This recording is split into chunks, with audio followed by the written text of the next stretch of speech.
de Dieu. Ils ont envoyé les gens pour venir l'enlever. En Côte d'Ivoire, il n'y a plus de justice.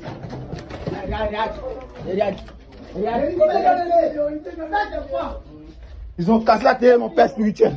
Ils ont cassé ça, ils ont cassé dans sa maison, ils ont tout mélangé. Sa chambre. Il était ma petite soeur.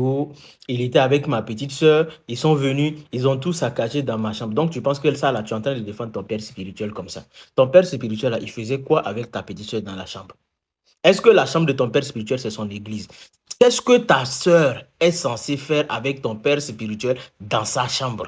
Est-ce que la femme de ton père spirituel était là? Est-ce que les enfants de ton père spirituel étaient là? Comment se fait-il que ton père spirituel là, il se retrouve dans la maison seul à seul avec toi, ta petite soeur, comme tu es en train de dire dans la vidéo là? Explique-nous ce que ton père spirituel faisait avec ta petite soeur dans la chambre. Et c'est maintenant je comprends pourquoi les forces de l'ordre ont été contraintes de forcer la porte d'entrée, parce que ton père spirituel était tellement occupé à délivrer ta petite soeur qu'il n'a même pas entendu les forces de l'ordre qui cognaient à la porte. C'est ça la réalité. Parce qu'on a vu la vidéo où les forces de l'ordre cognaient, demandaient d'ouvrir et que ton frère spirituel n'a pas ouvert la porte parce qu'il était tellement occupé avec ta petite soeur qu'il n'avait pas le temps pour ouvrir la porte aux forces de l'ordre. C'est ça la triste réalité. Aujourd'hui, je vais vous dire quelque chose. Si vous là, les gens qui ont fait cette vidéo là, vous êtes en liberté, c'est parce que les autorités ivoiriennes sont clémentes. Sinon, vous tous là, tous les membres de l'église de ce soi-disant pasteur, soit votre soi-disant père spirituel là, ils devraient être en prison avec tous ces enfants spirituels à l'heure où on est en train de parler là. Toute l'église de ce pasteur là, on devrait vous arrêter actuellement. Vous devriez être en prison actuellement avec votre père spirituel en train de faire la prière en prison actuellement. Ce que je le dis, je le dis pas en tant que musulman. Les gens vont dire non, c'est pas. Je suis chrétien. Je le dis en tant que chrétien. Mais lorsque vous avez un pasteur qui est en train de prédire la mort des autorités politique de son pays et que vous avez les fidèles qui répondent Amen, ces fidèles-là sont complices de ce pasteur-là. À partir du moment où vous avez un pasteur, soi-disant père spirituel, qui prédit la chute ou la déstabilisation des institutions étatiques et que vous avez des fidèles qui applaudissent ce pasteur-là, c'est une façon de dire qu'il cautionne ce qu'est en train de dire ce soi-disant père spirituel. Et donc, tous les fidèles de l'église de ce pasteur-là, ils sont tous coupables de complicité des propos tenus par ce pasteur-là. Et en principe, vous tous là, le jour où on a arrêté ce pasteur, vous tous ces fidèles-là, c'est parce qu'on vous a laissé que vous êtes venus dans la maison filmer et encore commettre des actes répréhensibles. Parce qu'on a vu cette vidéo-là aussi. Des gens d'en haut, des cambrioleurs, des braqueurs, camouflés, sont venus saccager chez l'homme de Dieu. Ils ont frappé l'homme de Dieu, prendre l'homme de Dieu parti. Ils ont pillé sa maison, volé ses millions.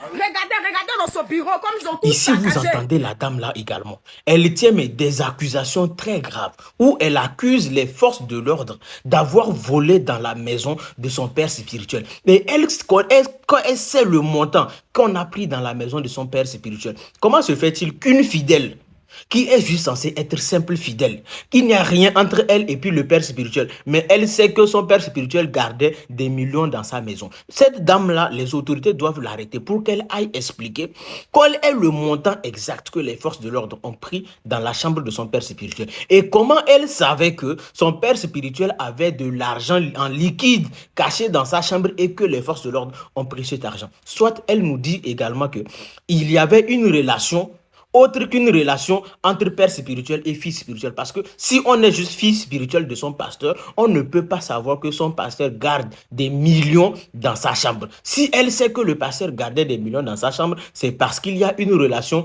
au-delà de la relation père spirituel et fils spirituel. Ça, c'est l'une des choses. Vous avez tous fait vos vidéos là, pensant que c'est pour en quelque sorte innocenter votre soi-disant père spirituel. Mais vous l'avez tous plombé. Parce qu'une personne qui sait analyser, qui analyse vos vidéos là, on voit des personnes, celui qui dit d'abord mon père spirituel, on voit que ce n'est pas ton père spirituel, c'est ton beau spirituel. Et toi également, on sait que cette dame-là, ce n'est pas ton père spirituel. Soit c'est ton copain spirituel ou c'est ton mari spirituel. Sinon là, vous ne pouvez pas savoir, tu ne peux pas savoir les millions et les téléphones qu'on a pris dans la chambre de ton père spirituel alors que tu n'étais pas là au moment de l'arrestation.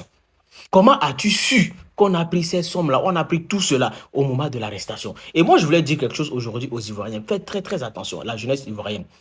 Aujourd'hui, pour déstabiliser un pays, il y a des trucs importants par lesquels les gens peuvent passer. On peut passer par sa jeunesse, manipuler sa jeunesse, utiliser sa jeunesse. Et ça, ils ont déjà tenté ça avec la jeunesse ivoirienne, mais ça n'a pas marché. Quand on quitte là-bas, on utilise les leaders d'opinion, que ce soit les responsables de société civile. Et ça, ils l'ont aussi tenté avec Pluchéri Balé. Ils ont tenté aussi de déstabiliser la Côte d'Ivoire avec des responsables de société civile qui se disaient être responsables de société civile, mais qu'à part fini, on s'est rendu compte que ce n'étaient pas des responsables de société civile. Ils avaient un objectif bien déterminé. Quand ils quittent là-bas et qu'ils échouent, l'autre chose qu'ils font, ils passent par l'armée. Vouloir déstabiliser le pays en utilisant l'armée, en faisant un coup d'État. Ils l'ont essayé également avec la Côte d'Ivoire. Ils n'ont pas réussi. Quand on échoue là-bas, on revient à quoi? Aux leaders religieux, que ce soit les imams, que ce soit les pasteurs ou les fidèles. Et parce qu'on sait que ces personnes-là, tous ceux qui s'en vont s'asseoir dans leur église là, ces personnes ont un certain pouvoir sur eux. Tout ce que les soi-disant pères spirituels disent là, c'est ce que leurs fidèles la font.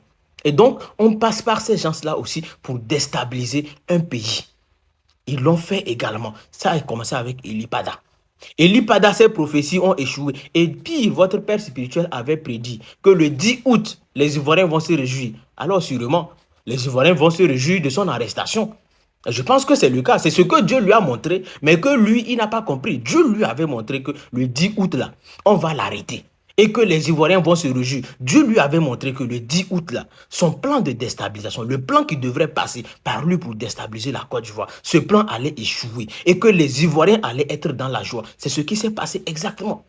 C'est ça aussi. Parce qu'à un moment donné, vos pères spirituels là, ne vous disent pas que dans la même Bible, c'est écrit que c'est Dieu qui donne le pouvoir à qui il veut et quand il veut. C'est Dieu qui choisit. Les autorités politiques tiennent leur pouvoir de Dieu. Et donc, ce n'est pas à vous, votre père spirituel, de venir aujourd'hui vous dire que telle autorité va mourir tel jour et vous répondez Amen. Vous tous là, vous devrez répondre de vos amens que vous avez répondu pendant le culte de votre soi-disant père spirituel.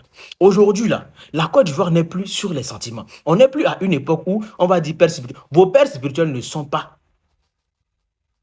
dehors la loi. Vos pères spirituels, là, ils ne sont pas au-dessus de la loi. La loi s'applique à tout le monde en Côte d'Ivoire. Que tu sois père spirituel, mère spirituelle, beau spirituel, fille spirituelle ou copain, mari spirituel. La loi s'applique à vous tous. Si tu es père spirituel et que tu déconnes avec la loi, tu vas répondre de tes actes. Même si un ange du ciel descend aujourd'hui, cet ange du ciel-là est obligé de marcher conformément à la loi. S'il déconne, il va aller répondre de ses actes. C'est ça aussi la religion. C'est ça aussi le christianisme. Le christianisme enseigne la soumission aux autorités, le respect aux autorités. La rébellion ne relève pas.